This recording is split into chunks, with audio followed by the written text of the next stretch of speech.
Oil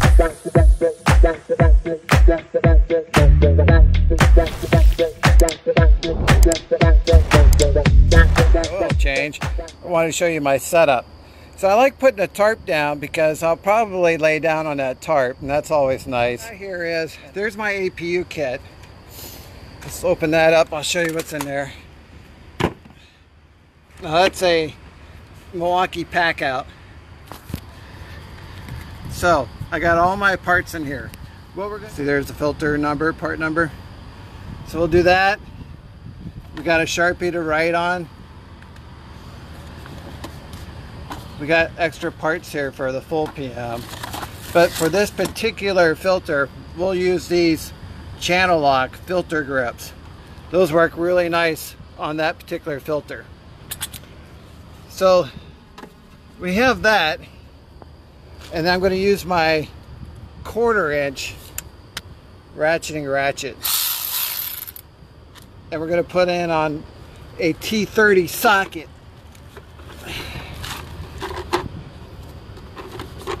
So we got a nice socket set here, Torx bits. And then we'll find a T30, 20, 25, 30 right there. We'll just put that right on the end of that. And that'll be nice for taking out all these little screws. It'll be about 20 screws we'll have to take out. So before we do anything, we turn the power off here. And we have a pair of safety glasses we're gonna wear, because we're gonna crawl underneath there. We don't get crap in our eyes. This will take about 1.75 jugs of oil. I got a bucket and water out because I'm gonna wash it down while I'm in there. And I think the setup takes longer than the oil change. To tell you the truth, you know, it takes a while to think this out, a little while to get things set up and organized. You have to have all your parts ready and your oil ready. But we're gonna drop that. We're gonna drop the bottom off that housing unit. We might take off the other housing unit as well, just so we can clean and inspect. But once we get the housing unit done, then it's just a socket on the bottom, and then you just drain it. You know, and once it's drained, you take off the oil filter, let it drain some more, put on a new oil filter, put the plug in, and then refill it, and that's it. And then put the housing back on. So it's not a hard job once you learn how to do it. So I wanted to show you how quick this thing really is. Already I took off the top and front panel in just a matter of 5 minutes. Now watch this. That's a T30 Torx bit, 1/4 inch power socket driver with a 6.0 M12 battery. Watch how simple this is.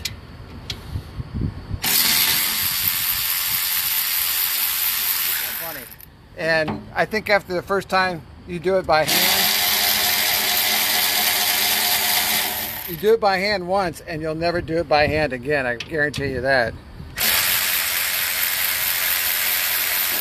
So I'll go through and I'll get the rest of those zip, they call that zipping the bolts off, in this case screws. But it's so much better than doing it by hand with a socket. You know, it takes forever.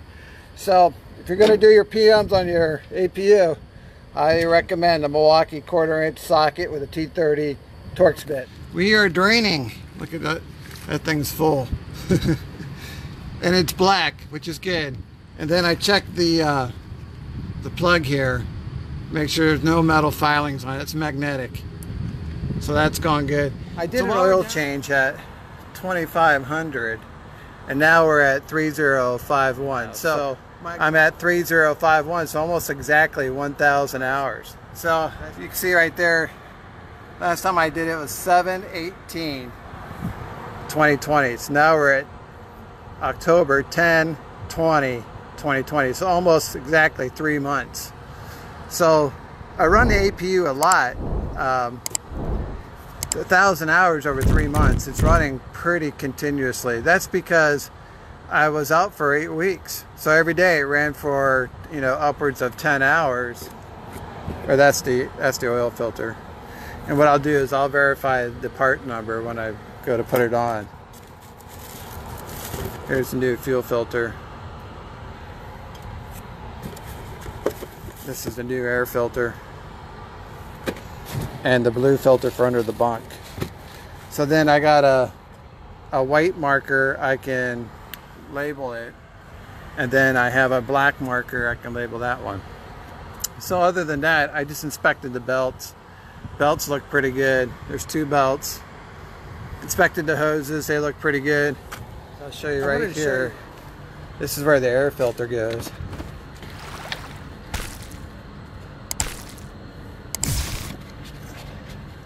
I can get that puppy off. I think it has 2 latches.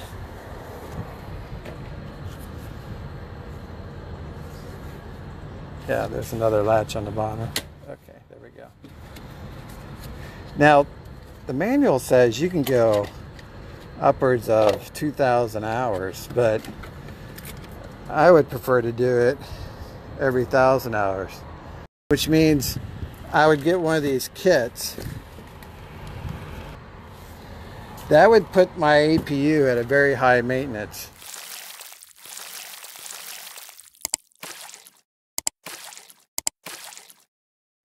It's more maintenance for sure, but look how dirty that is. And you know it's getting dirty when your APU starts getting louder and louder.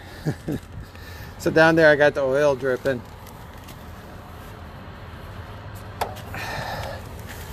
That's the new oil collection pan I got from Thermo-King. And it's nice. It's got a handle on that side. See the handle right here, and it's got a spout on that side. So really nice.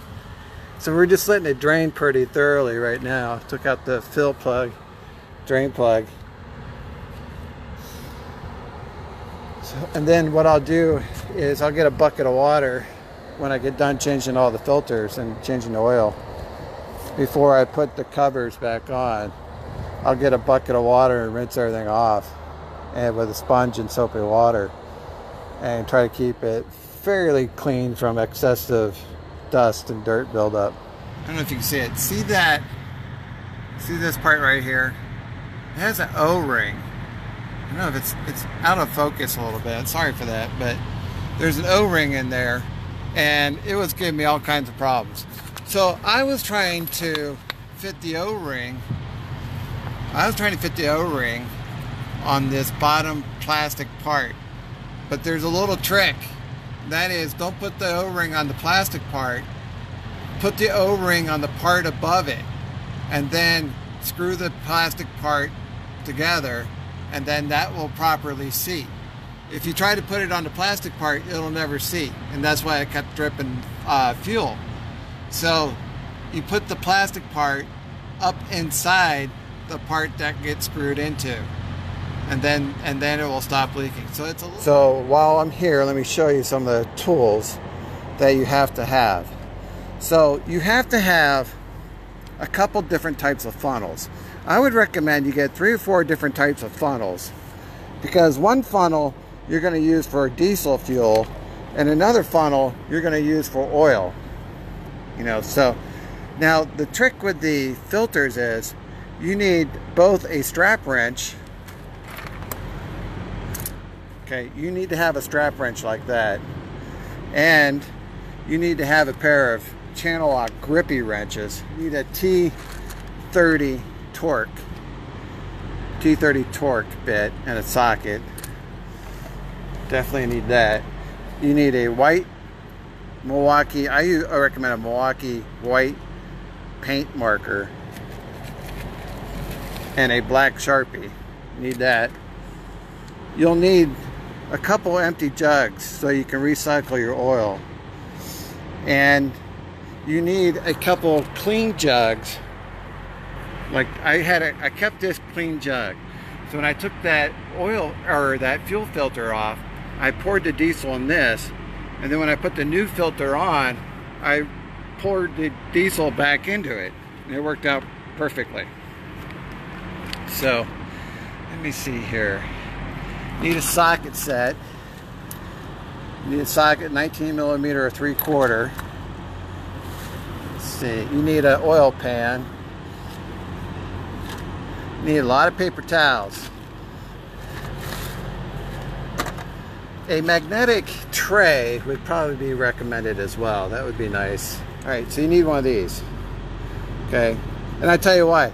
Because this filter right here, you need these grips on, because you're not going to be able to get the strap wrench on it. So that strap wrench ain't going to work right there. Use a strap wrench on the fuel filter, and while you're in there, you check those belts, and they looked good to me. I have spare belts if I need them, but then you check the hoses just like you would with your tractor. Check your hoses, check the clamps, check the fittings, you know, just kind of touch everything, make sure everything is seemingly okay. So I cleaned the APU up as best I could, and I got a lot of dust, a lot of sand, dirt, grime out of there, you know. And I think that's a good exercise to do, you know, a couple times a year. Is just get a bucket, soap, sponge, clean that puppy up. It's almost as good as when it was new. So it's had the oil change, oil filter change, fuel filter change, air filter changed, and it was cleaned and inspected by me. And then I also cleaned all the housing components. So what we're going to do next, I got a trash can, put all my trash in, is the next thing we're going to do is put the housing components back on, and then we'll reconnect the battery, and then we'll start it up. It's to start it up, let it run for a while, and then check for leaks. So you want to make sure you don't have any oil leak or fuel leak. So we'll let it run. I tell you right now, after changing the air filter, it sounds a lot quieter. It was getting pretty loud, and it sounds a lot quieter now. But we'll let this run, then we'll shut it off, we'll check for leaks, and then we'll put the housing back on. So this would be a regular routine maintenance item. You know, change the oil filter, change fuel filter, change the air filter. You know, you probably should do that every 1,000 hours. The manual says every 2,000 hours. And then if you really want to get ahead of a curve, just change your oil every 500 hours. Okay, so we hooked up diesel laptop. Now you don't have to have a diesel laptop. Any laptop would be fine. Got Thermo-King software right here. And we're just doing a courtesy check to make sure there's no nasty surprises waiting for me. You know, so see right here, all the statistics. We're in cold pool mode, set point, fan speed's high, cabin temperature is 85, ambient temperature 94, hour meter 2173. There's the system voltage, 13 volts, that's charging, current charge 19 amps. So you see the alternator's working. Because at normal battery charge, our battery is 12, around 12, 12.5. If it's charging, it's over 13. It's like 13.4, maybe a little bit higher. You know, so you can see oil pressure is okay. You know, the engine RPM, engine temperature, coolant temperature, everything looks pretty good. You know, so what we want to do is just, after doing the PM, come in here, poke around. So here we got some more readings. APU switch is on, current charge, ignition is off. You got cabin temperatures. See, it says loading values. So the APU has to be running for you to do this stuff. Oil pressure is okay. Oil temperature is on its way up. See, it's increasing. Went from 161 to 162. We're in HVAC mode.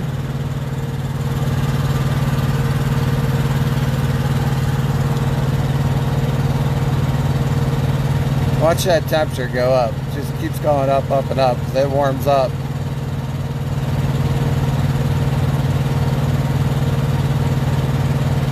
So you can scroll down through here.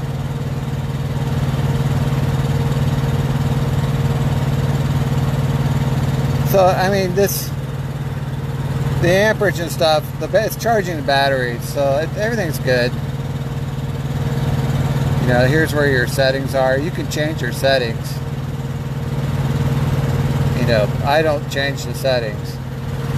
Just loading values.